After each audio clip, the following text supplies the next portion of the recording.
மனித உடலை பாதிக்கிற குற்றங்கள் என்கிற இந்திய தண்டனை சட்டத்தின் 16வது அத்தியாயத்திற்கு 299 378 வரை உள்ள பிரிவுகளை 16வது அத்தியாயத்தில் பார்ப்போம் என்று விளைந்த போது எதை முன்னால் தொடுப்பது எதை பின்னால் தொடுப்பது என்று ஒரு குழம்பி போனேன்.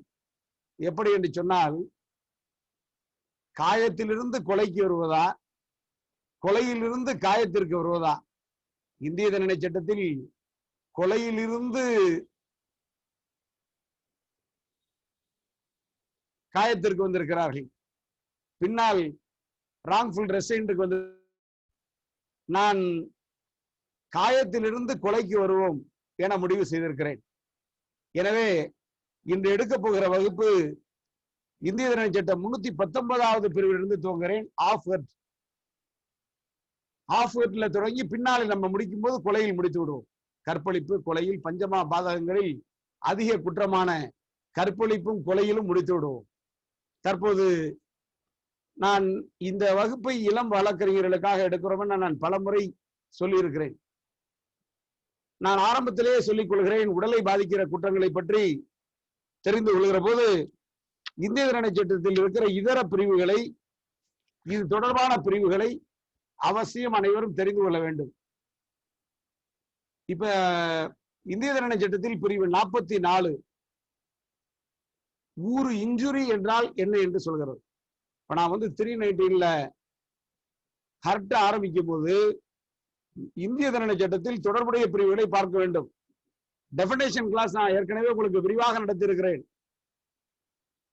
நான் இருந்தாலும் மீண்டும் நினைவு கூறுவதற்காக injury section 44 injury, the word injury denotes any harm whatever illegally caused to any person in body, mind, reputation or property. ஊறு என்ற சொல்லானது உடல், மனம், நற்பெயர் அல்லது சொத்து ஆகியவற்றில் ஒருவருக்கு சட்டமுரணான எதிரையும் ஏற்படுத்தும் ஏதாவது ஒரு தீங்கினை ஏற்படுத்துதல். நல்லா நண்பர்கள் கவனிக்கணும், இதுல அஃபென்ஸ் அகைன்ஸ்ட் பாடி தான். நம்ம இன்ஜுரின்னு ஐபிசில செக்ஷன் 44ல டினோட் பண்றது.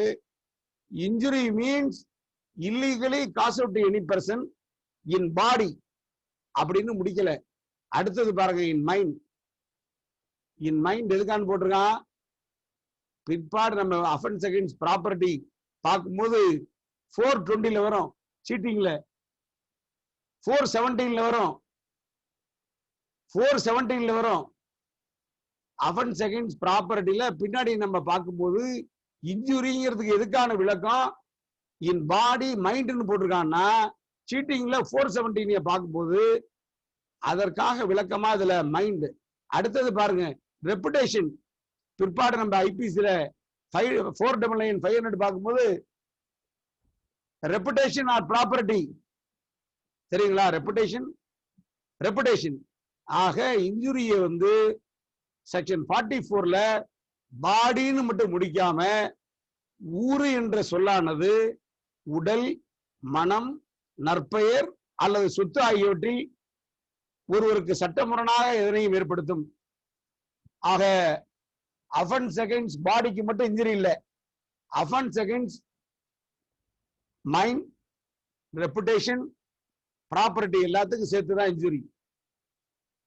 இப்ப அடுத்தது 45 life means what's. IPC 45 denotes, the word life denotes the life of a human being unless the contrary appears from the context.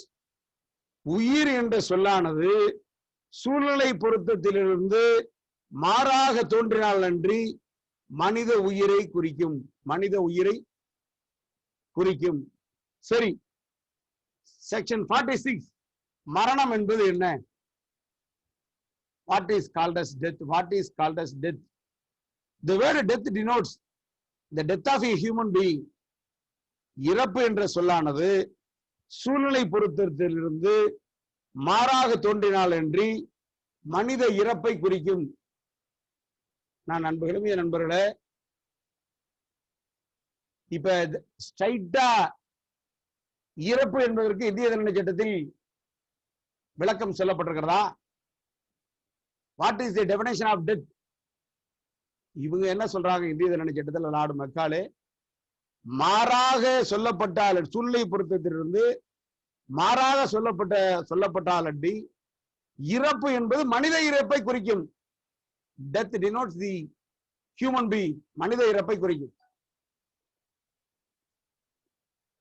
இப்ப அடுத்தது நீங்க இந்த அஃபென்ஸ் அகைன்ஸ்ட் பாடியை பார்க்கும்போது எல்லா செக்ஷனுமே ஆரம்பிக்கும் போது எங்க ஆரம்பிக்கும்னா whoever voluntarily. இப்ப what is the definition of voluntarily? What is the definition of voluntarily? Section IPC 39 denotes what is voluntarily. What is voluntarily?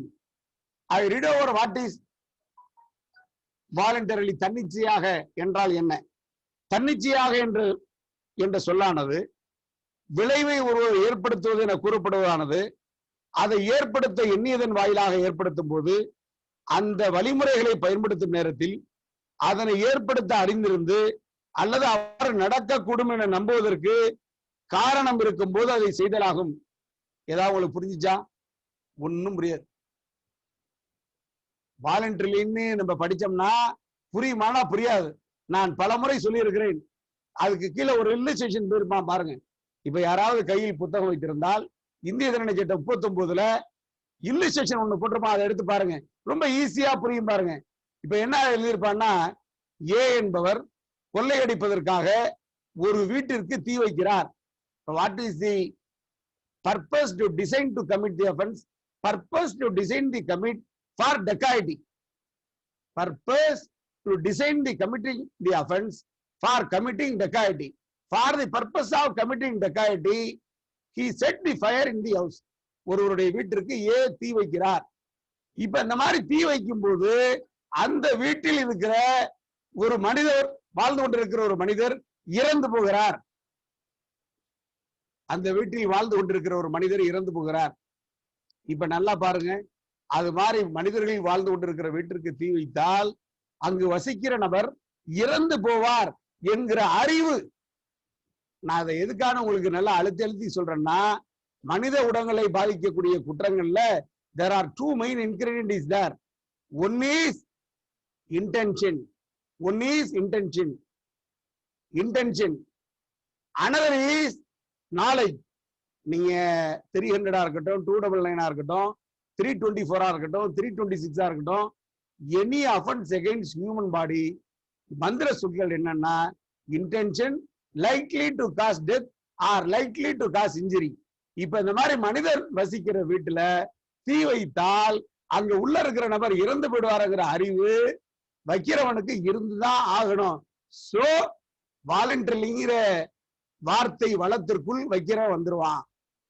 புரிஞ்சுட்டீங்களா? Voluntarily அவன் நான் வீட்டுக்கு தீ தான் வச்சேன், ஆளை சாகடிக்கலன்னு சொல்ல முடியாது. வீட்டுக்கு தீ வச்சா அந்த வீட்டில் இருக்கிறவன் இறந்து போயிடுவாங்கிற அறிவு அவனுக்கு இருக்கணும்.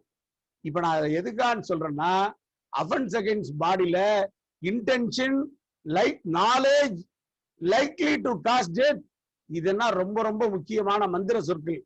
இப்ப நான் உங்களை எகைன் கேட்கிறேன், இப்ப இன்டென்ஷனுக்கு ஐபிசில டெஃபினேஷன் உண்டா?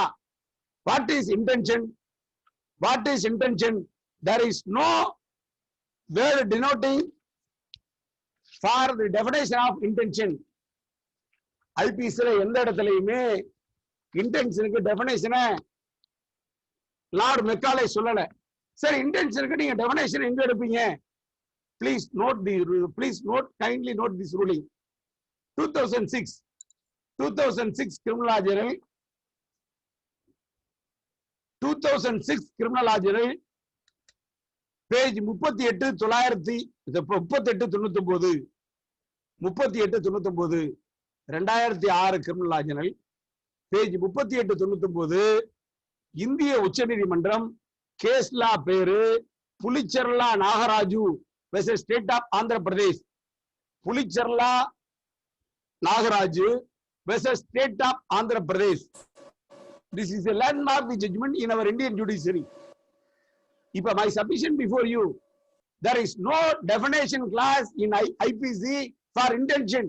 But at the same time, our apex court categorically stated in the court intention எல்லா சர்க்கம்ஸ்டன்ஸையும் கொண்டு வந்து இன்ஃபர் பண்ணிக்கலாம், உணர்ந்து கொள்ளலாம். எல்லா சூழ்நிலைகளையும் வழக்கினுடைய சூழ்நிலைகளை ஆராய்ந்து உணர்ந்து கொள்ளலாம். இப்ப அந்த சூழ்நிலையை எப்படி ஆராயிறது? இந்திய உச்ச நீதிமன்றம் சொல்லுவது குறிச்சிங்க.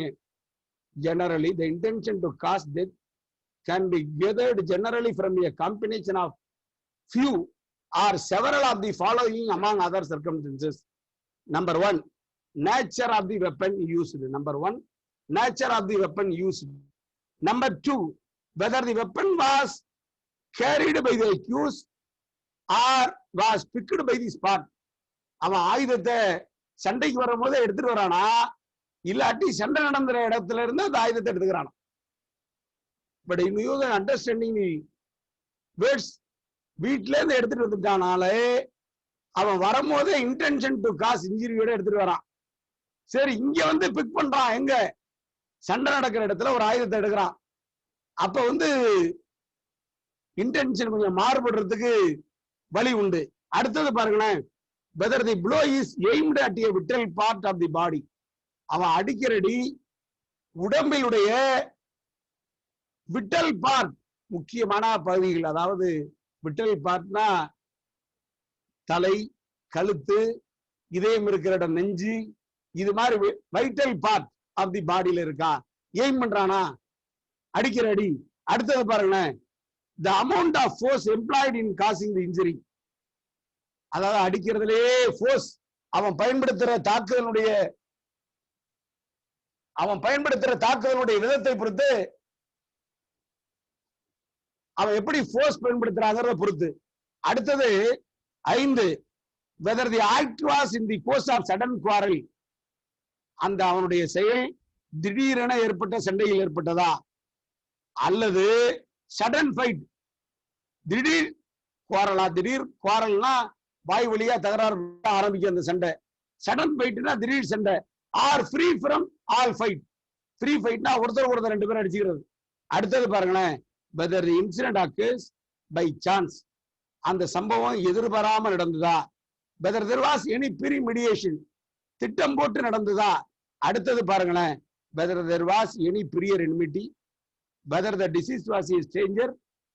2 பேருக்கு ஏதேனும் முன்விரோதம் இருந்ததா, அல்லாது the deceased, அது அடிபட்டவன் எதிர்பாராம வரானா. அடுத்தது பாருங்க, whether there was any grave and sudden provocation and if so the cause for such provocation. திடீரென ஆத்திரமுட்டுதலின் பேரில் அந்த சண்டை நடந்ததா. அந்த மாதிரி திடீரென ஆத்திரமுட்டப்பட்டால் அந்த திடீரென ஆத்திரமுட்டலுக்கான காரணம் என்ன. அடுத்தது பாருங்களா, whether it was a heat of passion. அடுத்தது, where the person inflicting the injury has taken undue advantage or has acted in a cruel and unusual manner. இந்த 10 சூழ்நிலைகளையும் கவனத்தில் கொள்ள வேண்டும் இன்டென்ஷனை பண்ண போதுன்னு யார் சொல்றதுன்னா இந்திய உச்ச நீதிமன்றம் சொல்லுது. அதோட இல்லாம அதுல இன்னொன்னும் சொல்லுது, whether the accused dealt a single blow or several blow. ஒரு அடி அடிக்கிறானா, மாறி மாறி தொடரடி அடிக்கிறானா. இந்த 11 விஷயத்தையும் இன்டென்ஷனை இன்ஃபர் பண்ணும் போது எடுத்து சொல்லுது.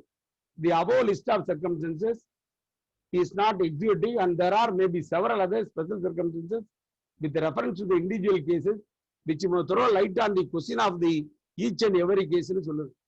இப்ப இந்த வழக்குல மட்டும் சொல்லல, இன்டென்ஷனை சொல்றதுக்கு இன்னொரு ரூலிங்கை குறிச்சிங்க. 1991 SCC criminal page 299, page 299. Jayaprakash state, இது இந்திய உச்ச நீதிமன்றம் தான். 1991 SCC criminal page 299, Jayaprakash state. நான் I am not repeated again. இதே சேம் இல்லிஸ்ட்ரேஷன் தான் இந்த 11 இதையும் டிஸ்கஸ் பண்ணிருப்பாங்க. இப்ப நம்ம இன்டென்ஷனுக்கு there is no definition clause in IPC. The intention must be inferred by the circumstances in each and every case. புரிஞ்சுட்டீங்களா? in each and every case. ஒரு உதாரணம் சொல்லணும்னு சொன்னா, சென்னையில ஒரு பெண்ணு லைப்ரரியா இருக்கு, ஒரு ஸ்டூடெண்ட் அவளை லவ் பண்றான். இது வந்து ரிப்போர்ட்டட் ரூலிங் ஜஸ்டிஸ் அப்துல் தீர்ப்பு கொடுத்த கேஸ் இது மெட்ராஸ் ஹைகோர்ட்ல. அந்த பொண்ணு படியில இருந்து நடந்து வருவா, போய் என்ன பண்ணுவான், எனக்கு கிடைக்காத நீ வேற யாருக்கும் கிடைக்க கூடாது அப்படின்னு சொல்லி வயிற்றுல கத்தியால ஒரு குத்து குத்துவான். வயிற்றுல கத்தியால ஒரு குத்து குத்துவான். Causing simple injury in your stomach, but he using the word எனக்கு கிடைக்காத நீ வேறு யாருக்கும் கிடைக்க கூடாது. Police filed a case against the accused under Section 307. The lower court convicted the accused under Section 307 IPC. Matter referred to the Honorable High Court of Madras. The Honorable High Court of Madras, Justice Abdul Qadri says something regarding intention. Intention how may be inferred? அப்படின்னு இப்ப நான் சொன்ன இதெல்லாம் சொல்லிட்டு அவன் குத்துற இடம் வயிறு, குத்துனது ஒரு குத்து தான், காயத்தினுடைய தன்மை சிம்பிள், அதனால 324 மாத்திரன்னு சொல்லி மாத்தி விட்டுருவாரு. இப்ப இதை எதுக்கான்னு சொல்றேன்னா, நான் ஒரு கேஸ் நடத்தினேன். என்னோட கேஸ் என்னன்னா, ஒரு ஆளை கடத்தி கொண்டு போய் வச்சு அவர் அடிச்சதாகவும், அடிச்சு அவரை கொலை பண்ண பார்த்ததாகவும் 307 போட்டாங்க. அதாவது அப்டக்ஷன் 365 and 307. நான் ரெக்கார்ட்ஸ் வாங்கி படிச்சு பார்த்தேன். ரெக்கார்ட்ஸ்ல என்ன இருந்ததுன்னா, அழைச்சிட்டு போறான் கார்ல, வாஸ்தவம் ஒரு கிலோமீட்டருக்கு அந்தனை கொண்டு போய் வச்சுட்டு மறந்துட்டு ஏன்டா என் பிரச்சனைன்னா தலைவர்னு கையால கன்னத்துல 2 அடி அடிக்கிறான். அடிச்சுட்டு அவனே கார்ல ஏத்திக்கிட்டு வரான். கார்ல ஏத்திக்கிட்டு வந்து இவன் வீட்டு வாசல்லே கொண்டு வந்து இறக்கி விட்டு பொழைச்சிட்டு போடா, நல்லா வார்த்தையை கவனிக்கணும், என்ன சொல்றான், பொழைச்சிட்டு போடா, என்னை எய்த்தா உனக்கு அடிவுள் உண்டா, பொழைச்சிட்டு போடா அப்படின்னு சொல்லி விட்டுறான். Police filing charge against accused under section 307 IPC. I filed a discharge petition before the subcourt under section 227 CRPC. What are the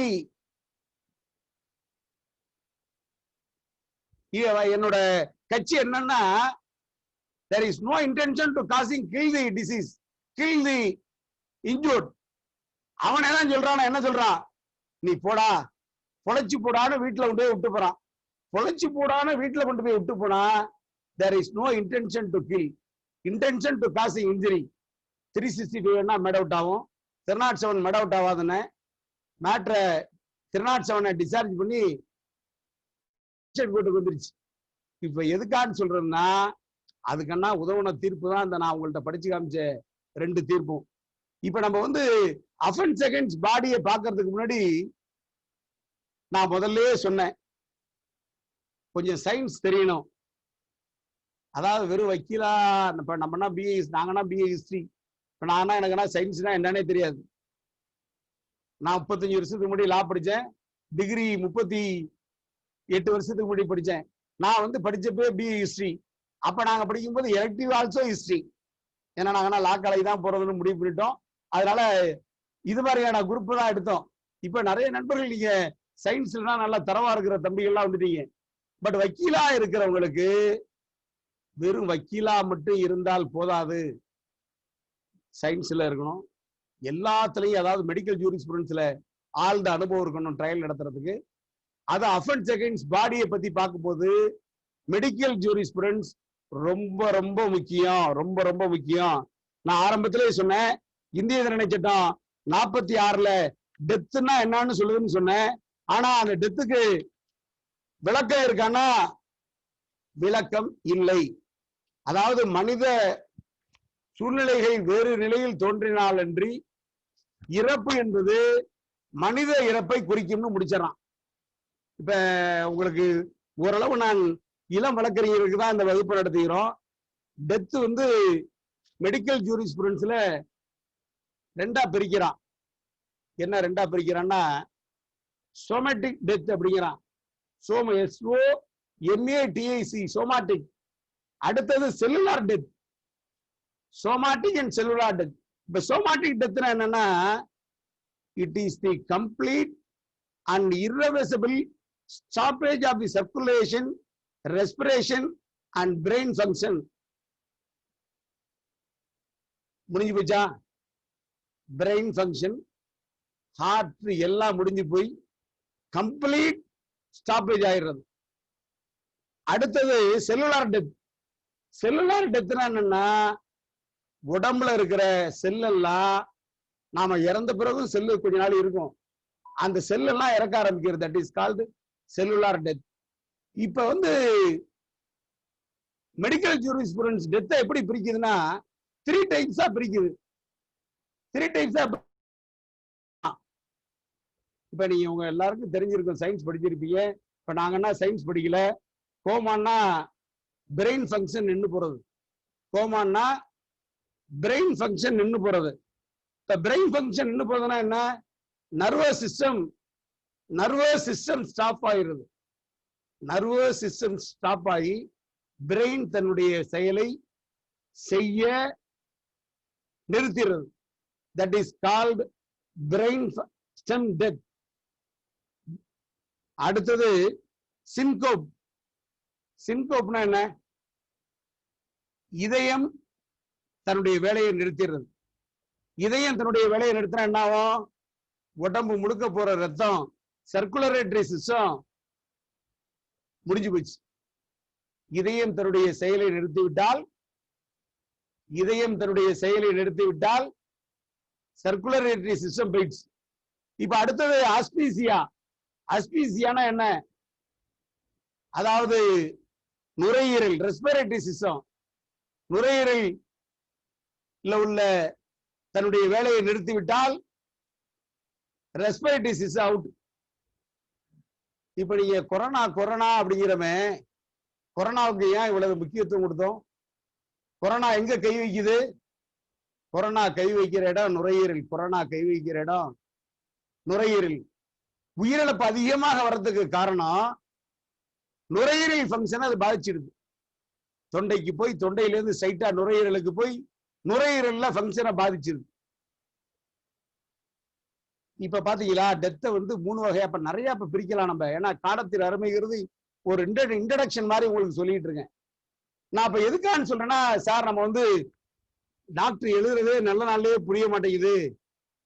ஆமா, உண்மையிலேயே டாக்டர் எழுதுறது நம்ம படிக்கும்போது சிலது புரியாது. எல்லும் பாரு அங்க டி போட்டிருப்பாரு கடைசியில. That is called lacerated. அது மாதிரி எழுதுவாங்க. இந்திய உச்ச நீதிமன்றம் ஒரு டைரக்ஷன் கொடுத்தது. சோமோட்டா சிஎம்பி 1/2017 கிரிமினல் கோர்ட் எப்படி ட்ரையல் நடத்திருக்கும் போது 30/3/2017 இந்திய உச்ச நீதிமன்றம் கொடுத்த டைரக்ஷன்ல இறப்பு வழக்குகள்ல டாக்டர்ஸ் பாடிய படம் போட்டு அந்த படத்துல எந்த இடத்துல காயம்னு கொஞ்சம் எங்களுக்கு விளக்குங்க, நல்லா கவனிக்கணும். குற்றப்பத்திரிகை தாக்கல் செய்வதற்கு முன்னால் மரண வழக்குகள்ல மனித பாடிய படமா போட்டு காயம் எங்கன்னு எங்களுக்கு கொஞ்சம் விளக்குங்க கோர்ட்டுக்கு அப்படின்னு நான் கொடுக்கல டைரக்ஷன். இந்திய உச்ச நீதிமன்றத்தினுடைய நிதியரசர்கள் நாகேஸ்வர ராவும் பாப்டேவும் டாக்டர்ஸுக்கு கொடுத்தாங்க. இப்ப டாக்டர்ஸ் கொடுக்கிற இந்த சர்டிபிகேட்ஸ்ல அதை பின்னாடி வருவோம். இப்ப நம்ம நான் உங்களுக்கு தம்பிகிற இளைஞர்கள் எல்லாம் வேண்டிக்கிறது, மெடிக்கல் ஜூரிஸ்ப்ருடன்ஸ் தான் படிக்கணும் இல்லை. தமிழ்ல மருத்துவம் தொடர்பாக எந்த புக் கிடைச்சாலும் வாங்கி படிங்க. நான் விளையாட்டுக்கு சொல்லல. ஜூனியர் படிப்பவர்கள உச்சி முதல் உள்ளங்கால் வரைன்னு ஒரு புத்தகம் போட்டிருப்பான். நாங்க நினைக்கலாம், இதனடா சார் நம்ம சட்டம் நடத்துறோமா? உச்சி முதல் உள்ளங்கால் வரைன்னு ஒரு புத்தகத்தை பாத்தீங்கன்னா தலை முதல் கால் வரை எழுதுவான் 2 பாகமா. ஜூனியருடன் பதிப்பதுல பாத்தீங்கன்னா போஸ்ட் மாடர்ன் ஒரு புத்தகம் வரும். டாக்டர் சேதுராமன் ஒருத்தர் எழுதியிருப்பார். நீங்க நிறைய தகவல்கள் அதுல இருக்கும் மருத்துவம் தொடர்பா. நீங்க அதுன்னு சொல்லல, தமிழ்ல ஆங்கிலத்துல தூங்காதே தம்பி ஒரு மருத்துவர், ஒரு மயக்கவியல் மருத்துவர் தூங்காதே தம்பி தூங்காதேன்னு ஒரு புத்தகம் எழுதியிருந்தார். தான் பெற்ற அனுபவத்தை எல்லாம் அதுல எழுதியிருந்தார். ஒரு மயக்கவியல் மருத்துவர். ஒன்னொன்னு வாங்கி நம்ம படிக்க தான் நம்ம அனுபவத்தை தெரிஞ்சுக்கலாம். நான் ஒரே ஒரு சின்ன சப்ஜெக்டுக்கு வந்துடுறேன். நம்ம இதயத்துல ஆஞ்சியோ பண்றோமே தெரியுமா உங்களுக்கு? இதயத்துல ஆஞ்சியோ பண்றோமே, இதை எப்படி மெடிக்கல்ல கண்டுபிடிச்சாங்க தெரியுமா?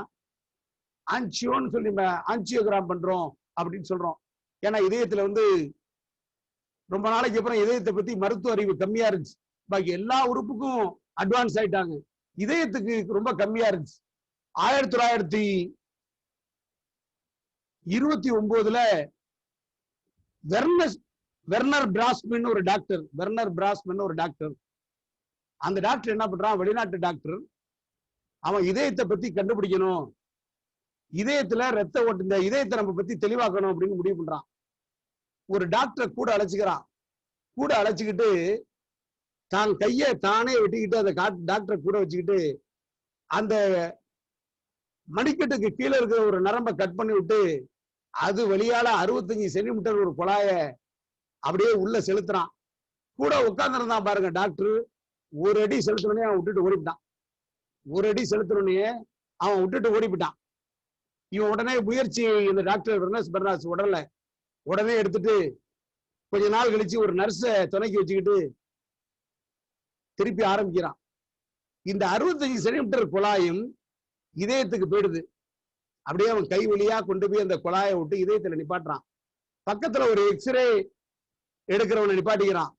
அந்த உள்ள இதயத்துக்கு போறத ஒரு கருவி மூலியமா வெளியில பாக்குறதுக்கு அமைச்சிடறான். அதை எக்ஸ்ரே எடுக்க சொல்றான். அந்த எக்ஸ்ரே எடுத்துதான் அவன் எடுத்த ஆண்டு 1929. இதயத்துல குழாய வழியா இதயத்தை வெளியில பார்க்கலாம், இதயத்தினுடைய செயல்பாட்டை வெளியில பார்க்கலான்னு கண்டுபிடிச்சவன் வெர்னட் பிராஸ்மேன்.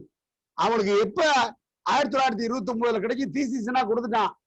அரசாங்கம் அதை எப்ப அனுமதிக்குதுன்னா 1956 அவனுக்கு நோபல் பிரைஸ் கிடைக்குது. அப்ப ஜெர்மனில ஒரு குக் கிராமத்துல அவன் டாக்டரா இருக்கான். நிருபர்கள் எல்லாம் ஓடி போய் அவனை பாக்குறாங்க. நீங்க கண்டுபிடிச்சதுக்கு உங்களுக்கு நோபல் பிரைஸ் கொடுக்குது, நீங்க இந்த மாதிரி ஒரு அற்புதமான படைப்பை கண்டுபிடிச்சிருக்கீங்க, இத பத்தி நீங்க என்ன நினைக்கிறீங்கன்னு கேக்குறான். உடனே அவன் சிரிச்சுக்கிட்டே சொல்றான், நான் ஒரு சாதாரண கிராமத்துல இப்ப மருத்துவரா இருக்கிறேன். இந்த தேவாலயத்துல இருக்கிற பாதிரியாரை கூட்டு போய் நீ போர்ச்சுக்கல்ல இருக்கிற கிறிஸ்துவ தலைமையிடத்துக்கு போப்பா போனா சொன்னா எப்படி இருக்குமோ அப்படி இருக்கிறேன்னு நினைச்சான் சொன்னான். ஆக இதயத்துக்கு கண்டுபிடிச்சது தான் கையை தானே வெட்டிக்கிட்டு கண்டுபிடிச்சது. சரி, அடுத்தது மூளைக்கு உள்ள கதை உங்களுக்கு தெரியுமானா, மூளையை எப்படி கண்டுபிடிச்சான்னா, ரொம்ப நாள் மூளைக்கு கண்டுபிடிக்கவே எல்லா டாக்டரும் பயந்தான். எடின்பரோ அப்படிங்கிற ஒரு ஊர்ல 2 திருடன். அவனுக்கு என்ன வேலைன்னா, அப்ப புணத்தை யாருமே அறுத்து பாக்குறது கிடையாது, எல்லாம் பயந்துகிட்டு இருந்த நாட்டுல. இவன் என்ன பண்ணுவான், புணமே கிடைக்கிறது கிடையாது. டாக்டரை ஒக்க பண்ணிட்டு இவன் என்ன பண்றான், நான் உங்களுக்கு புணம் திருடி தரேன், எனக்கு காசு கொடுங்கிறான். சரிங்க, டாக்டர் சொல்றான், நீ எனக்கு புணம் திருடி கொடு, நான் உனக்கு காசு தரேன் அப்படிங்கிறான். உடனே என்ன பண்றான், இவன் யார் சாவுறானா அவனுக்கு முன்னாடி என்னென்ன பழக்க வழக்கம் இருக்குன்னு ஒரு நோட்ஸ் எழுதிக்குவான். அவன் செத்து போனோம்னா கல்லறையில வைக்கிறாங்களா கிறிஸ்துவர்கள், நைட்டோட நைட்டா போய் என்ன பண்ணுவான், அந்த பாடியை தூக்கிட்டு வந்து டாக்டர்கிட்ட கொடுத்துருவான். கல்லறையில அடக்கம் பண்ணதுக்கு அப்புறம் 2 பேர் 2 திருடன். அப்ப சொன்னான் ஒருத்தனுக்கு, இவன் இடதுகை பழக்கம் உடையவன்னு சொன்னான். அப்ப அவன் அந்த டாக்டர் மண்டையை உடைச்சு பார்க்கும்போது வலது தலை பக்கத்துல அவனுக்கு அதற்கு மாறான ஒரு செயல் இருந்துச்சு. ஆக இடது கையில பிரச்சனை இருந்தா மூளையில வலது பக்கம் தான் அது தெரியுங்கிறத கண்டுபிடிச்சது 2 திருட மூலியமா டாக்டருக்கு கண்டுபிடிச்சது. இப்ப நம்ம மெடிக்கல் சயின்ஸை போயிட்டே இருக்கலாம். மெடிக்கல் சயின்ஸுக்குள்ள போயிட்டே இருக்கலாம். இப்ப நம்ம நேரம் ஹார்ட்டுக்கு வந்துருவோம். 319வது பிரிவு ஹார்ட்டுக்கு வந்துருவோம். இப்ப ஹார்ட்னா என்ன, சட்டம் என்ன சொல்லுது, ஹார்ட்னா என்ன சொல்லுது? இப்ப நான் ஹார்ட்டுக்கு நேரா வரேன். 319 whoever causes bodily pain, disease or infirmity to any person is said to cause death. Again 319 whoever causes bodily pain, disease or infirmity to any person is said to cause death. ஒருவருக்கு உடலியலான வலி, நோய் அல்லது பலக்குறைவு ஏற்படுத்தும் எவரொருவரும், நல்லா கவனிக்கணும், ஒருவருக்கு உடலியலான வலி, நோய் அல்லது பலக்குறைவு ஏற்படுத்தும் எவரொருவரும் காயத்தை ஏற்படுத்தியதாக கூறப்படுவர். இது காயம். ஹர்ட்னா என்னன்னு 319 சொல்லுது. இப்ப செக்ஷன் 320 கொடுங்காயம் அப்படின்னா என்னன்னு சொல்லுது. கொடுங்காயம், இப்ப நான் எதுக்காக உங்களுக்கு இதெல்லாம் மேல எல்லாம் சொல்லி நான் கொடுங்காயத்துக்கு வரேன்னா, எல்லா காயமுமே கொடுங்காயம் ஆயிடாது. நாம லீகலா கொடுங்காயம்னு சொல்லணும்னா இந்திய தண்டனை சட்டத்துல சொல்ற இந்த 320வது பிரிவுல சொல்ற 8 லிம்புக்குள்ள அது வரணும். 8 லிம்புக்குள்ள வரணும். இப்ப அந்த 8 லிம்புல நான் ஒன்னொன்னா சொல்றேன். 320வது பிரிவுல சொல்ற 8 லிம்புக்குள்ள வந்தாதான் அந்த காயம் கொடுங்காயம். இப்ப ஃபர்ஸ்ட் எமாஸ்குலேஷன். இப்ப எமாஸ்குலேஷனா என்ன? ஒருவனை ஆண்மை இழக்க செய்தல். ஒருவனை ஆண்மை இழக்க செய்தல். இப்ப ஒருவனை ஆண்மை இழக்க செய்தல்னா நீங்க அவருடைய விதைப்பையில அடித்துதான் அவனை ஆண்மை இழக்க செய்யணுங்கிறது இல்லை. ஒருவனுடைய ஆண்மை இழக்க செய்யணும்னா அவனுடைய விதைப்பையை நசுக்கித்தான் ஆண்மை இழக்க செய்யணும்னு இல்லை. நீங்க சட்டம் சார்ந்த மருத்துவத்தை படித்து பார்த்தீர்கள் என்று சொன்னால், முதுகு தண்டுவடத்துல அவனை அடிச்சீங்கன்னா முதுகு தண்டுவடத்துல படுகிற அடி சில நேரங்களில் ஆண்மை இழப்பதற்கு வாய்ப்புண்டு. நல்லா கவனிக்கணும். சார், நான் விதைப்பையிலேயே அவனுக்கு காயமே இல்லை, ஆனா அவன் ஆண்மை இழந்துட்டான்னு டாக்டர் சொல்றாரு. ஆண்மை இழந்துட்டான்னு டாக்டர் சொல்றாரு. அது எப்படி? நான் சொல்லுவது சட்டம் சார்ந்த மருத்துவம். ஒருத்தனுக்கு முதுகு தண்டுவடத்துல அந்த விதைப்பைக்கு செல்கிற தந்துகி சிரைகளில் ஏதாவது அடிபட்டு அது சிதைந்து போனால் ஆண்மை இழப்பதற்கான வாய்ப்புகள் அதிகம். ஆண்மை இழப்பதற்கான வாய்ப்புகள் அதிகம். இப்ப அடுத்து பாருங்க. செகண்ட்லி, இரண்டாவது, கண்கள் இரண்டின் ஒன்றின் பார்வையை நிரந்தரமாக இழக்க செய்தல். கண்கள் இரண்டின் ஒன்றின் பார்வையை நிரந்தரமாக இழக்க செய்தல். Now I put you a question. நான் உங்களுடைய சிந்தனைக்கான தான் கேட்கிறேன். கண்கள்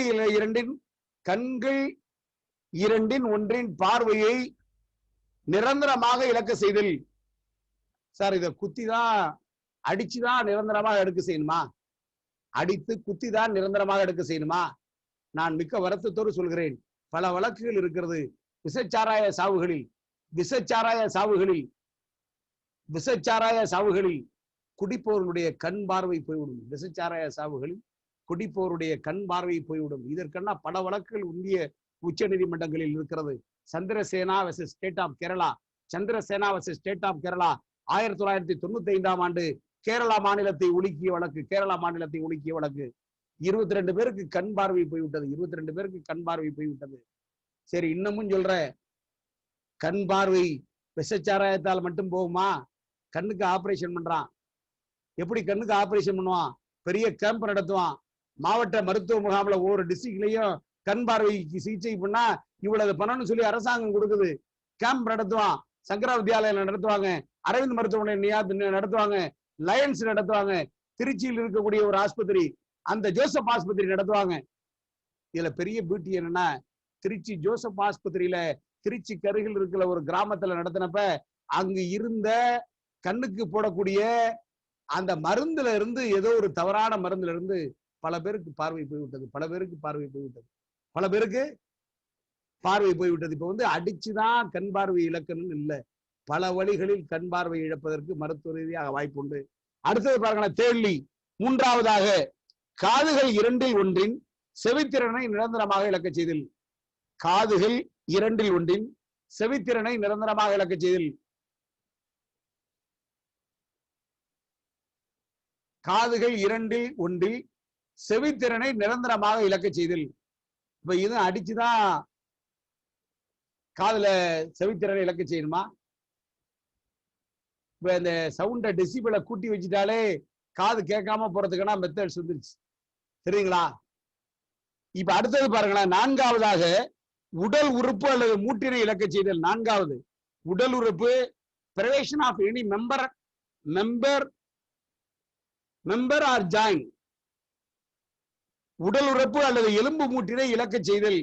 ஐந்தாவதாக, உடல் உறுப்பு அல்லது எலும்பு மூட்டின் வலிமையை அளித்தல். அதாவது இழக்க செய்தல்னா டோட்டலாவே காலி பண்ணிடுறது. வலிமையை இழக்க செய்தல்னா அந்த பவர், அதாவது செயல்படுத்த முடியாம பண்ணிடுறது. அதை நிரந்தரமாக ஊனப்படுத்துறது. ஆறாவதாக, தலை அல்லது முகத்தின் அழகை நிரந்தரமாக குலைத்தல்.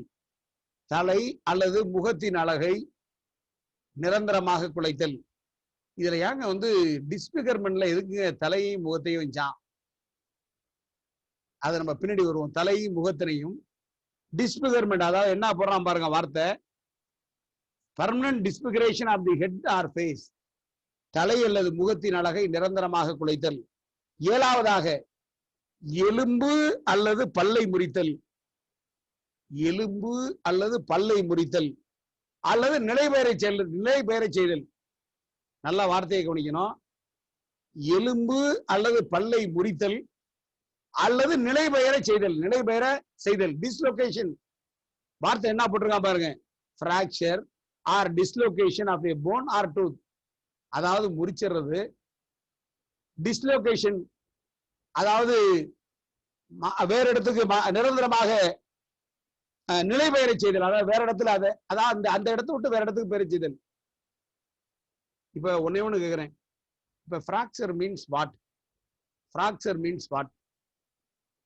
நான் உங்களுக்கு இதை எதுக்காக சொல்றேன்னா, கொஞ்சம் சயின்ஸும் தெரிஞ்சுக்கணும், கொஞ்சம் ஜூரிஸ்ப்ருடன்ஸும் தெரிஞ்சுக்கணும். நீங்க பிராக்சர்ல எத்தனை வகை இருக்கிறது, பிராக்சர்ல எத்தனை வகை இருக்கிறது நான் அப்படியே சொல்லிட்டேன். இப்ப அடுத்தது 8th முடிச்சிட்டு சொல்றேன். இப்ப 8th 320ல கிளாஸ் 8 உயிருக்கு ஆபத்து விளைவிக்கும். நல்ல வார்த்தையை குறிக்கணும். உயிருக்கு ஆபத்து விளைவிக்கும், என்டேஞ்சரிங் டு லைஃப். ஆங்கிலத்தில் என்ன சொல்லுவாங்கன்னா என்டேஞ்சரிங் டு லைஃப், உயிருக்கு ஆபத்து விளைவிக்கும் அல்லது 20 நாட்கள் காலத்திற்கு பாதிக்கப்பட்டவருக்கு கடுமையான உடலியலான வலியை ஏற்படுத்தும் அல்லது தன வழக்கமான தொழிலை மேற்கொள்ள முடியாதபடி செய்யும் காயத்தை விளைவித்தல். What they stated in English, I read over any hurt which endangers of life or which causes the sufferer to be during the space of 20 days in severe bodily pain or unable to follow his ordinary pursuits. அன்றாட படிகளை மேற்கொள்ள இயலாதபடி அவன் இருந்திருக்கணும் 20 நாட்கள். இந்த 20 daysங்கிறது it's a norm fixed by the IPC, that is called grievous. இப்ப நம்ம திருப்பி வருவோம். நான் உங்கள்ட்ட சொன்னேன் எத்தனை வகையான பிராக்சர் இருக்கிறது, நான் அப்படியே சொல்லிட்டே வரேன், குறிச்சிங்க.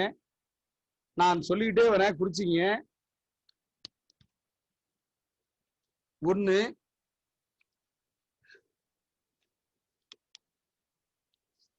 Fist fracture, that is called பிளப்பு அல்லது நீர்க்கோடு முறிவுகள். இந்த முறிவு எப்படி இருக்கும்னா, முழு பிராக்சர்னா நீங்க ராங்கா அண்டர்ஸ்டாண்ட் பண்ணி விடாது. ஒரு எலும்பு 2ஆ முறிஞ்சாதான் பிராக்சர்ங்கிற முடிவுக்கே வரக்கூடாது. இந்திய தண்டனை சட்டம் 320வது பிரிவின்படி பார்த்தா ஒரு எலும்புல ஒரு சில்லு உடைஞ்சா கூட தட் இஸ் கால்டு பிராக்சர். ஒரு எலும்புல ஒரு சில்லு உடைஞ்சா கூட தட் இஸ் கால்டு பிராக்சர். இல்ல பிராக்சரே இல்ல சார் அப்படின்னு சொல்ல முடியாது. அதுக்குதான் நான் இதெல்லாம் உங்களுக்கு சொல்லித்தரேன். எப்படி சொல்லித்தரேன்னா, பிளப்பு அல்லது நீள்கோடு முறிவுகள் எலும்பின் முழு கணத்தையும் அல்லது ஒன்று அல்லது பிற படுக்கைகளையும் மட்டுமே கூடிய பிளப்பு, அதாவது லேயரா இருக்கும். தெரியுங்களா? இப்ப அடுத்தது பாருங்களேன். அடுத்தது 2வது டிப்ரஸ்டு பிராக்சர், பள்ளமான முறிவுகள். அதாவது மண்டை ஓடு, பள்ளமான முறிவு எங்க இருக்கும்?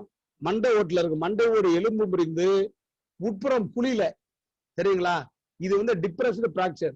அடுத்தது பாருங்கன்னா பலமுனை முறிவுன்னா 2க்கு மேற்பட்ட துண்டுகளா சிதறல்களா இருக்கும், பல துண்டுகளா இருக்கும். இதுதான் பலமுனை முறிவுகள். அடுத்தது பாருங்களேன் குட்டை வடிவ முடிவுகள். Bond fracture, bond or intended fracture அப்படின்னு சொல்லுவாங்க. இது எப்படின்னா சின்ன டெண்டா இருக்கும். ஸ்கல்லுல தான் இது பெரும்பாலும் ஏற்படும். சின்ன டெண்டா இருக்கும். அடுத்தது பாருங்களேன் கட்டர் பிராக்சர், நீர்த்தாரை முறிவுகள். அதுல முழு எலும்பும் பாதிக்கப்படாது. எலும்பின் பகுதி கணம் மட்டும் அகற்றப்படும் போது இவ்வகை முறிவுகள் ஏற்படும். இப்ப நான் சொன்ன பாத்தீங்களா, முழு எலும்பு முறியணுங்கிற அவசியம் இல்லை. எலும்புல ஒரு பகுதி, மேல இருக்கிற ஒரு பகுதி, அதான் எலும்பின் பகுதி மட்டும் உடைஞ்சிருந்தாலே தட் இஸ் கால்டு நீர்த்தாரை முறிவுகள், கட்டர் பிராக்சர். அடுத்தது ரிங் ஆர் ஃபோர்மேன் பிராக்சர், மோதிர முறிவுகள், வளைவு முறிவுகள். அடுத்தது பாருங்களேன் இப்படியே சொல்லிட்டே போலாம். பேர்னிங் பிராக்சர், சிலந்தி வலை முறிவுகள், இப்படியே நம்ம சொல்லிட்டு போலாம். இப்ப நான் எதுக்காக சொல்றேன்னா, நீங்க 320ல கிரிவியஸ் அட்ல கேஸ் நடத்தணும்னா என்ன பிராக்சர் அதுன்னு முதல்ல தெரிஞ்சுக்கணும். என்ன பிராக்சர் அது, சொல்லி இருக்கிற ஆயுதத்திற்கும் ஏற்படுகிற விதத்திற்கும் வாய்ப்புண்டா, ஏற்படுகிற விதத்திற்கும் வாய்ப்புண்டா, manner of the occurrence tally ஆகுதா, manner of the occurrence tally ஆகுதா, நீங்க பார்க்கணும். இப்ப நம்ம பார்த்தோம் 320வது பிரிவுல சொன்னப்பட்ட இன்கிரீடியன்ஸ் 8 பார்த்தோம். இந்த 8 இன்கிரீடியன்ஸ் வந்தாதான் கிரிவியஸ் செட். இந்த 8 இன்கிரீடியன்ஸ்க்குள்ள ஒண்ணு வரலன்னா கூட அது கிரிவியஸ் செட் கிடையாது. சார் வயிற்றுல குத்திட்டான் சார், வயிற்றுல குத்திட்டான் சார், வயிற்றுல குத்து, வயிற்றுல பெரிய குத்து சார், ஆனா டாக்டர் காயம் சிம்பிள்னு தான் சார் கொடுத்துருக்காரு, 15 நாள் எங்கால ஆஸ்பத்திரியில் இருந்திருக்காரு சார், வயிற்றுல ஆபரேஷன் நடந்திருக்குன்னா உள்ளுறுப்புகளில் வேற எந்த பகுதியும் பாதிக்கப்படாத வரை, உள்ளுறுப்புகளில் கணையமோ மண்ணீரலோ கல்லீரலோ இதயமோ நுரையீரலோ பாதிக்கப்படாத வரை, தெரியுங்களா, வெறும் குத்து இருந்து அது காயத்தின் தன்மை சிம்பிள்னு இருந்தா அவன் 15 நாள் இருந்தாலும் சரி, ஆபரேஷன் ஆகியிருந்தாலும் 320வது பிரிவுல இந்த 8 உட்பிரிவுகளுக்குள் வந்தாதான் அது பிராக்சர். இப்ப பார்ப்போம். இப்ப நம்ம 321வது பிரிவு பார்ப்போம். 321வது பிரிவு என்ன? Voluntary causing hurt. Voluntary causing hurt. எந்த ஒரு நபருக்காவது செயல் ஒன்றின் வாயிலாக காயம் விளைவிக்கும் உட்கருத்துடன் அல்லது எந்த ஒரு நபருக்காவது அநேகமாக காயம் விளைவிக்க கூடும் என அறிந்து எந்த ஒரு நபருக்காவது காயம் விளைவிக்கும் எவரொருவரும் தன்னிச்சையாக காயம் விளைவித்ததாக கூறப்படுவர். புரிஞ்சுக்கிட்டீங்களா? யாருக்காவது ஒருத்தன் ஒரு அடி அடிச்சான்னா வித்தவுட் எனி வெப்பன் காயம்படுன்னு சொல்லி ஒரு காயத்தை விளைவிச்சா எந்த ஒரு நபருக்காவது செயல் ஒன்றின் வாயிலாக, செயல்னா நீங்க IPC 33க்கு போயிடணும், செயல் ஒன்றின் வாயிலாக காய விளைவிக்கும் உட்கருத்துடன் அதனால் எந்த ஒரு நபருக்காவது காயம் விளைவிக்க கூடும் என அறிந்து ஒரு நபருக்கு காயம் விளைவித்தால் அவர் காயம் விளைவித்ததாக கருதப்படுவார். இப்ப வாட் இஸ் 323? இப்ப 321 தான் ஹர்ட்னா, 319 ஹர்ட்னா என்னன்னு சொல்லுது, 321 வாலண்டரி காசிங் ஹர்ட்னா என்னன்னு சொல்லுது. இப்ப நான் டீல் வித் 323. இப்ப 323வது பிரிவு என்ன சொல்லுது? 323வது பிரிவு சாதாரண, அதாவது தன்னிச்சையாக காயம் ஏற்படுத்துவதற்கு என்ன தண்டனை, தன்னிச்சையாக காயம் ஏற்படுத்துவதற்கு என்ன தண்டனை. இதுல எப்படி ஆரம்பிக்கலாம் பாருங்க, வார்த்தைய நல்லா கவனிக்கணும். 334வது பிரிவினால் வகை செய்யப்பட்டுள்ள வழக்குகள் தவிர தன்னிச்சையாக காயத்தை விளைவிக்கும் எவரொருவரும் ஓராண்டு வரையிலான கால அளவிற்கு சிறை தண்டனையோ அல்லது 1000 ரூபாய் வரையோ அபராதம் விதிக்கப்பட வேண்டும். இப்ப நீங்க இதை படிக்கணும்னா என்னது தெரிஞ்சுக்கணும்? 334வது பிரிவு என்னன்னு தெரிஞ்சுக்கணும். 334வது பிரிவு என்னன்னு தெரிஞ்சுக்கிட்டாதான் நீங்க 323வது பிரிவை அண்டர்ஸ்டாண்ட் பண்ணிக்க முடியும். இப்ப 334வது பிரிவை நான் படிக்கிறேன் பாருங்க. ஆத்திரமூட்டியவர் அல்லாத, இப்ப நீங்க மர்டர் கேஸ்ல அஃபென்ஸ் அகைன்ஸ்ட் பாடியில 302 தான் 304 பார்ட் 1 ஆக்கணும், பார்ட் 2 ஆக்கணுங்கிறது இல்ல. 323 நம்ம 334 ஆக்கிடலாம். நான் சொல்றது புரிஞ்சுக்கிட்டீங்களா? 324 323 334 ஆக்கிடலாம். 326 325 335 ஆக்கிடலாம். நல்லா கவனிக்கணும். 323 324 334 ஆக்கிடலாம். 326 325 IPC 335 ஆக்கிடலாம். எவிடன்ஸ் டைட்டா இருந்தா ஆக்கி சைன் பண்ணி கேட்டுக்கலாம், சைன் பண்ணி கேட்டுக்கலாம். என்ன வார்த்தை போட்டிருக்கான்னு படிக்கிறேன் கேளுங்க.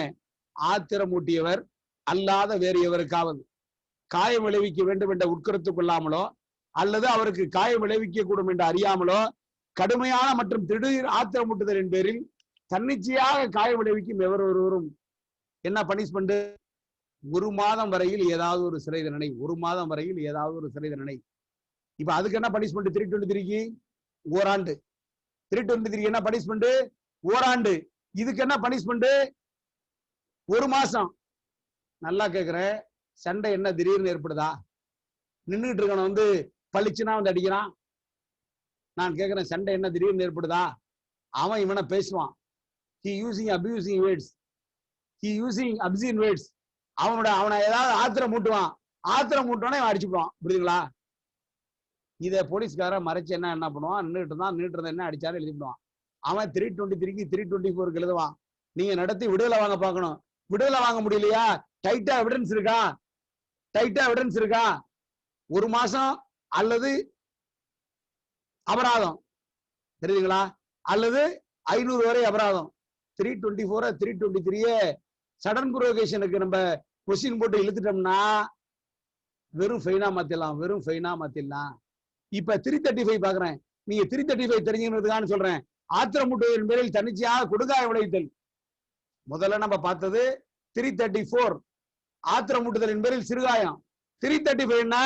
ஆத்திரமூட்டுதலின் பேரில் கொடுங்காயம் ஏற்படுத்துதல். அதுக்கு என்ன தண்டனை? 4 ஆண்டு அல்லது 2 சேர்த்து. இப்ப 326 என்ன? லைஃப். 325 என்ன? 7 years. நான் சொல்வது 302க்கு தான் 304 பார்ட் 1, 2 இல்ல, 324க்கு இருக்கு. நம்ம பயன்படுத்தணும். அதுக்காக நான் உங்களுக்கு சொல்லி தரது. இப்ப பாருங்க, திடீரென ஆத்திரமூட்டுதல் என்ன? If there is any definition in IPC, திடீரென what is sudden prorogation? If there is any provision in CRPC dealt with the sudden prorogation, yes. If it is a provision is there, go through the IPC 300. Exception 1. 300 exception 1. IPC 300ல exception 1ல திடீரென ஆத்திரம் ஊட்டுறதுன்னா என்னன்னு சொல்லி describe பண்ணியிருக்காங்க. நான் இப்ப உங்களுக்கு ஐ read over again.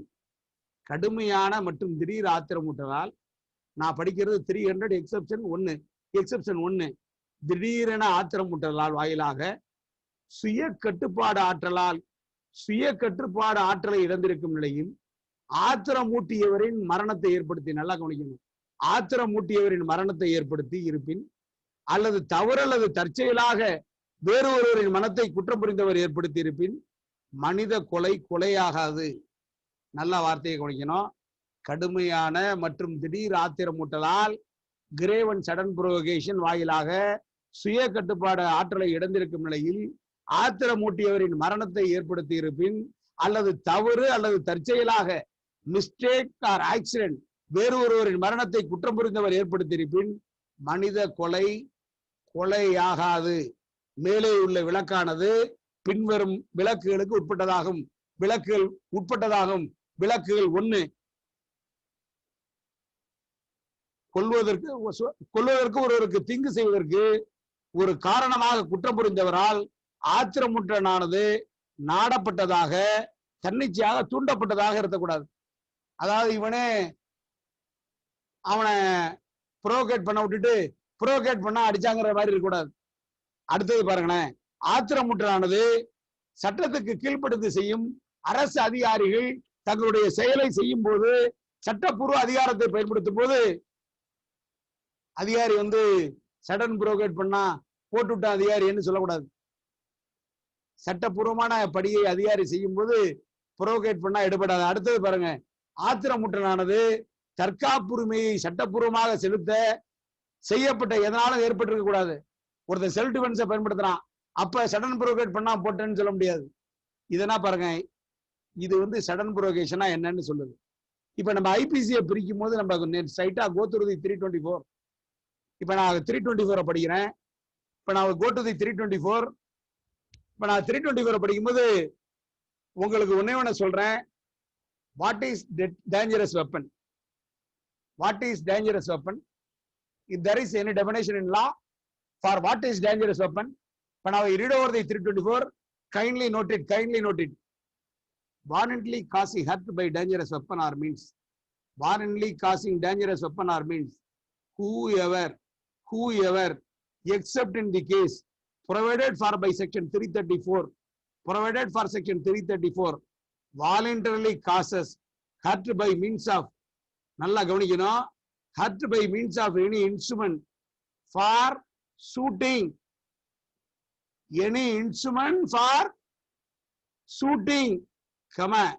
stabbing or cutting or any instrument which is used, இங்கதாங்க மந்திர சொல், or any instrument which is used as a weapon of offense likely to cause death. எந்த இன்ஸ்ட்ருமெண்ட்டும் மரணத்தை விளைவிக்க போதுமானதாக இருந்தால் அது that is called deadly weapon. That is called deadly weapon. இப்ப சிரஞ்சியில கூட ஒருத்தனை குத்தி கொள்ளலாம். சிரஞ்சி இருக்குல்ல, ஊசி, சிரஞ்சியில கூட ஒருத்தனை குத்தி கொல்ல முடியுமா, கொல்ல முடியாதா? கழுத்திலே ஊசி எடுத்துட்டு ஒரு 10 இடத்துல குத்துறோம். யார் புந்து சாவானா சாமுட்டானா? சார் ஊசி டெட்லி வெப்பன் இல்ல, ஊசிங்கிறது ரொம்ப ஷார்ப், கொஞ்சோண்டு தான் இருக்கு, அது பெரிய வளைஞ்சா வளைஞ்சிக்கும் சொல்ல முடியுமா? வளைஞ்சா வளைஞ்சிக்கும் சொல்ல முடியுமா? இப்ப பாருங்க என்ன வார்த்தை போட்டிருக்கான் பாருங்க. any instrument which is used as a weapon, which is used as a weapon of offense likely to cause death or by means of fire. நல்லா வார்த்தையை கவனிக்கணும். அடுத்தது பாருங்க, or by means of fire or any heated substance or by means of any poison or any corrosive substance or by means of any explosive substance or by means of any substance which it is deleterious to the human body to inhale, to swallow or to receive into the blood or by means of any animal shall be punished with the imprisonment for either discretion for a term which may extend to 3 years or with the fine with both. Now, what are the ingredients of 324? What are the ingredients of 324? Kindly note. First ingredients, whoever voluntarily cause a hurt to any person. Whoever voluntarily causing a hurt to any person, that is the first ingredient. At the time of committing the offense, he may use a deadly weapon. At the time of committing the offense, the accused used a deadly weapon. At the time of committing the offense, at the time of committing the offense, he may be used a deadly weapon. He may be used a deadly weapon. This is the second ingredient. The third ingredient, that injury must be in simple nature. The injury must be in simple nature. These are the 3 ingredients for 324. I think these are the 3 ingredients for the 324. First ingredient is whoever voluntarily causing hurt to any person. That hurt may be caused with a deadly weapon. That injury may be caused in simple nature. Those 3 ingredients is a vital ingredients in 324 IPC. So what is the punishment contemplated in IPC? 3 years. Now, இப்ப 324வது பிரிவுக்கு 3 வருஷம். இதே நம்ம sudden பிரயோகேஷன்ல கொண்டு போனோம்னா 334 மாத்திக்கலாம். இது ஒரு வகை. இப்ப அடுத்து நம்ம 325 வரோம். இப்ப 325 என்ன? இப்ப நம்ம டேஞ்சரஸ் வெப்பனா என்னன்னு பாக்குறோம். ஃபர்ஸ்ட் ஆஃப் ஆல் நம்ம டேஞ்சரஸ் வெப்பனா என்னன்னு பாத்துறோம். நான் சொல்ற ரூலிங்கை குறிச்சிங்க. படிக்கிறேன் கேட்டுங்க. 3வது 2005 SEC கிரிமினல் பக்கம் 695. 2005 part 1 SEC criminal page 695. Page 695. நான் சொல்ற கேஸ்ல வந்து landmark judgment in our honourable supreme court of India கேஸ்ல பேரு Mathai versus state of Kerala. Mathai versus state of Kerala.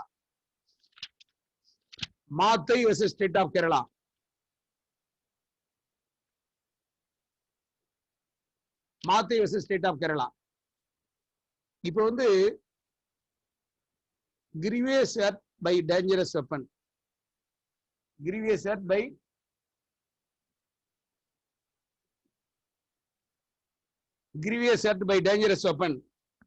Ingredient of the section.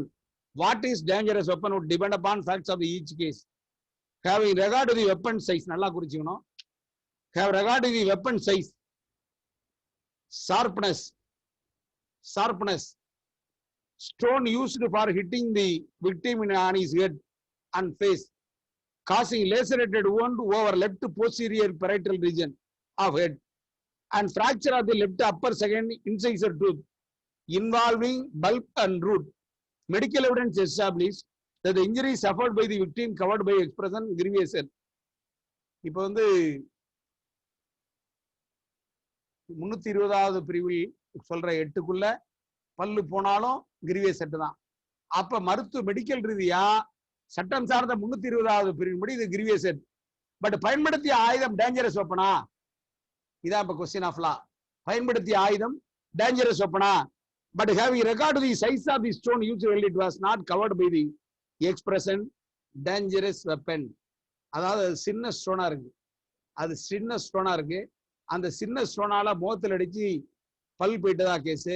அந்த ஸ்டோனை சுப்ரீம் கோர்ட் என்ன சொல்லுதுன்னா, சைஸ் ஆஃப் தி ஸ்டோனை பொறுத்த வரைக்கும் பார்க்கும்போது இது டேஞ்சரஸ் வெப்பன் கிடையாது, இது டேஞ்சரஸ் வெப்பன் கிடையாது, அதனால 325க்கு ஆல்டர் பண்ணிக்குவோம் அப்படின்னு சொல்றாங்க. அப்ப நான் read over the conclusion. The inevitable conclusion is that grievous hurt was caused. Depending upon the facts of the case, at this it would be relevant to note that some provision 324, 326 dangerous weapon is used. In some other more serious offenses, deadly weapon contemplated in 397, 398. The facts involved in the particular case, depending upon various factors like size, sharpness, would throw light on the question whether the weapon was a dangerous or deadly weapon or not.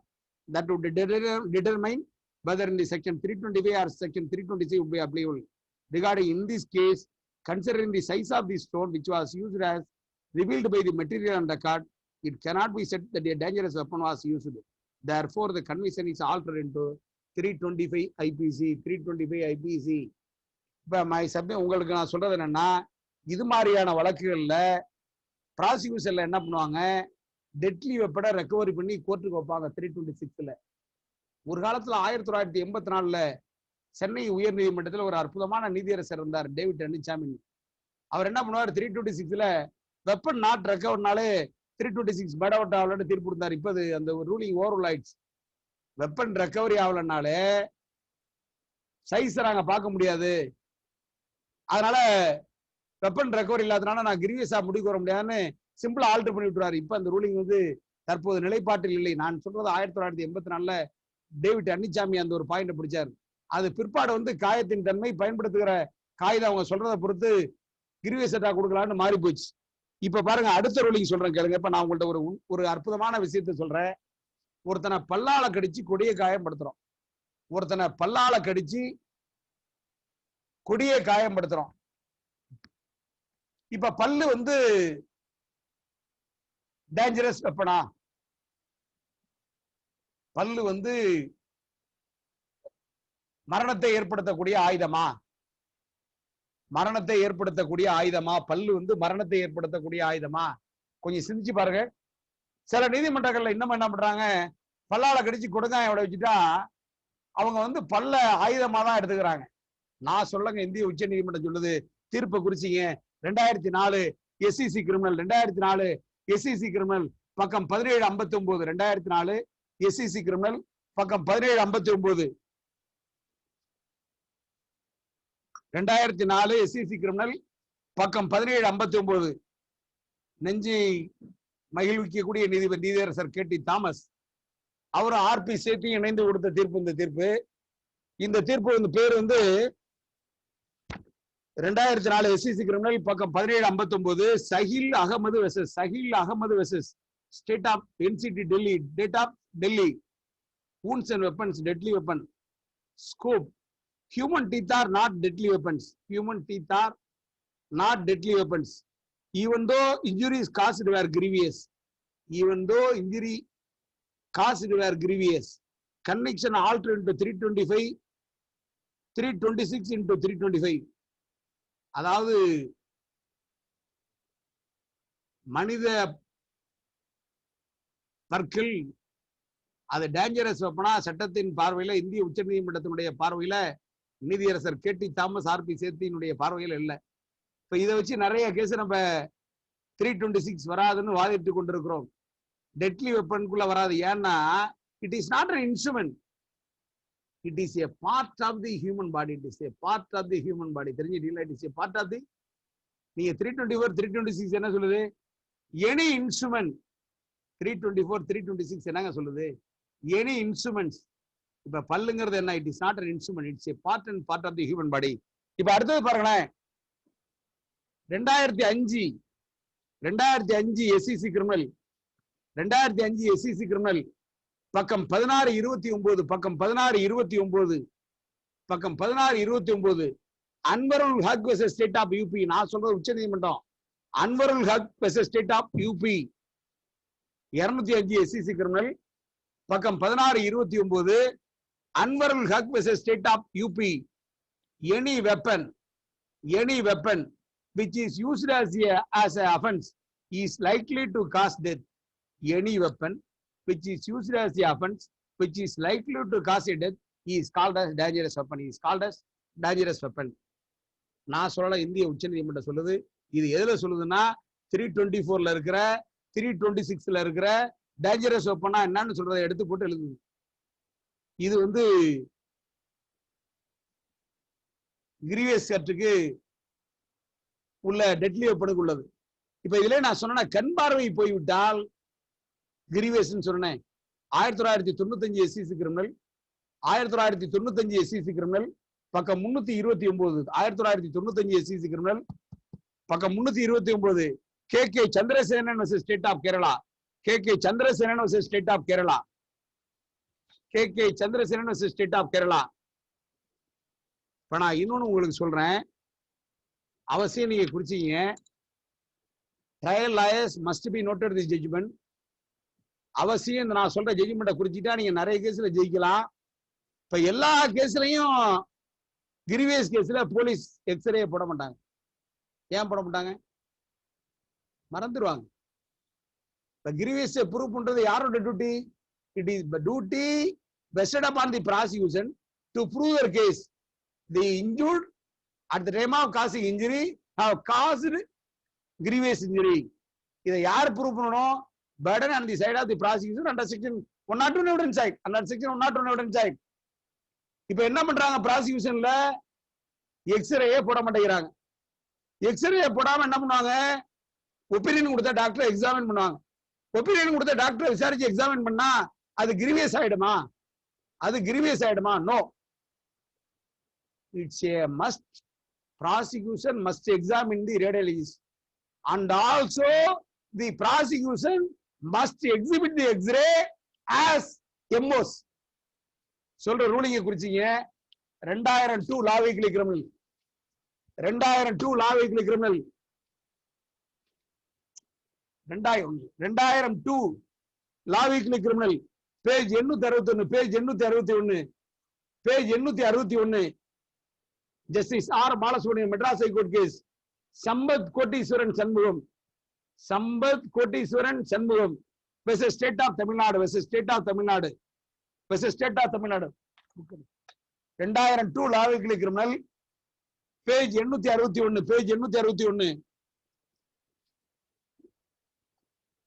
ரொம்ப அற்புதமான தீர்ப்புங்க. நான் இந்த தீர்ப்பை வைத்து நிறைய வழக்குகள் அஃபென்ஸை minimise பண்ணிருக்கிறோம். இதுக்கப்புறம் நீங்க 2-3 வருஷத்துக்கு முன்னாடியே நம்ம மெட்ராஸ் ஹைகோர்ட்ல இதே பாயிண்ட்ல தீர்ப்பு வந்துட்டு, இந்த பாயிண்ட்ல நிறைய தீர்ப்புகள் இருக்கு. இருந்தாலும் காலத்தின் அருமைங்கிறது 2 தீர்ப்பு மட்டும் சொல்றேன். இந்த தீர்ப்பு வந்து ஃபைண்டிங்ஸ் என்ன சொல்றாங்க பாருங்க. I find that the X-ray was taken from the PW1 with regard to the injury found on his left hand. That the X-ray is not marked. The opinion of PW5 in the exhibit 2 and his oral evidence that PW1 had sustained injuries, grievous injury, must get the support from the X-ray. Unless the X-ray is exhibited before this court, the court would not be in a position to come to a conclusion that PW1 sustaining grievous injury or not. Unless the X-ray is exhibited before the court would not be in a position to come to the conclusion that PW1 sustained grievous injury or not. The burden is on the prosecution to establish this fact by exhibiting the X-ray, which they have not done for the reasons best known to them. In the absence of X-ray relating to the PW1, it cannot be legally accepted that Pedal wound has sustaining grievous injury. It may be noticed here a Pedal wound was attacked was not even recovered. This court is not a position to even visualize what type of weapon the accused could have used while causing injury Pedal wound. The totality of the circumstances noticed above makes clear to hold that the finding of the conviction of first accused and offense 325 Indian Penal cannot be legally sustained. So 325 alter into 323. இது வந்து 2000 two லாவிக்லி criminal page 861. இப்ப அடுத்த ஜட்ஜ்மெண்ட்டை குறிச்சீங்க 2011 criminal ஆஜரல் பக்கம் 4257 2011 criminal ஆஜரல் பக்கம் 4257 Andhra Pradesh judgement பேரு Pandala Daveedu versus state of Andhra Pradesh. Pandala Daveedu 2011 criminal ஆஜரல் page 4257 Andhra Pradesh. இதுல என்ன சொல்றாங்க அப்படின்னா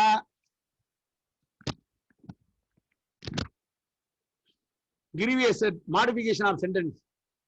Radiology is not examined nor X-ray reported produced and marked. Accused person caused simple injuries and not grievous injuries to victim. Conviction awarded to accused person under 325, 326 alter into 323.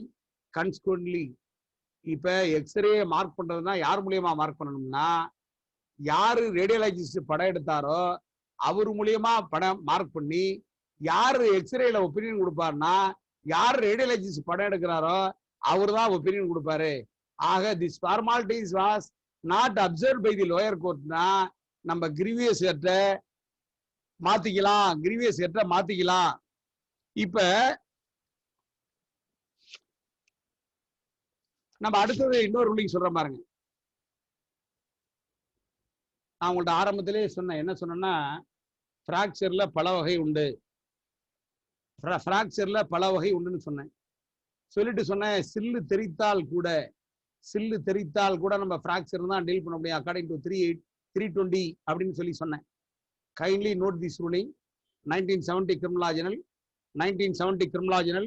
Page 1665 Horilal versus state of Uttar Pradesh. 320 subclass 7 fracture or dislocation of a bone or tooth. If there is a break, நல்லா கவனிக்கணும், there is a break by cutting or splintering of the bone, or there is a rupture or fissure in it would amount to fracture. நல்லா வார்த்தையை கவனிக்கணும். What is ஃப்ராக்சர்ங்கிறதுக்கு medical ஜூரிஸ்பிரூடன்ஸ் என்ன சொல்லி பாருங்க.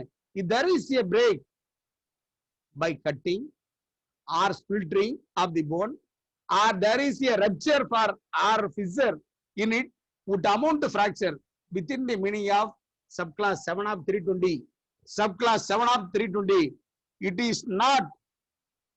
is not necessary that a bone should be cut through and through, or that crack must extend from the outer to the inner surface, or there is very displacement of any fragment of the bone. ஒரு போனு இந்த கடைசிக்கு அந்த கடைசி விட்டு இருக்கணும், அல்லாட்டி இந்த வேலை என்ன கிடையாது. அடுத்து சொல்றேன் பாருங்க. 1995 SCC criminal page 931. 1995 SCC criminal page 931 state of Karnataka versus Chidil Gowda. இது கேஸ் என்ன பாருங்க. Sharp edge instrument cutting tender muscle nerve, not a grievous injury, but a simple எதுக்கான்னு சொல்றேன்னா 320 கிளாஸ் 8ல இந்த இன்ஜுரி என்ன வரலன்னா 320 கிளாஸ் 8ல இந்த இன்ஜுரி என்ன வரலன்னா that is not called grievous. இப்ப அடுத்தது பாருங்க 326ல முக்கியமான அமெண்ட்மெண்ட். இந்த அமெண்ட்மெண்ட் எப்போ வந்துச்சுன்னா 2013ல. இப்ப இந்த அமெண்ட்மெண்ட் இப்ப what are the grievous injury நம்ம 320ல சொன்னோம். காலத்தினுடைய மாற்றத்தால் ஆசிட் த்ரோன்னு ஒண்ணு வந்துச்சு. அதாவது படிக்கிற பிள்ளைங்க காதலிகள் மீது இளைஞர்கள் பிடிக்காதவன் கடியமாதவன் ஆசிட்டை த்ரோ பண்ணி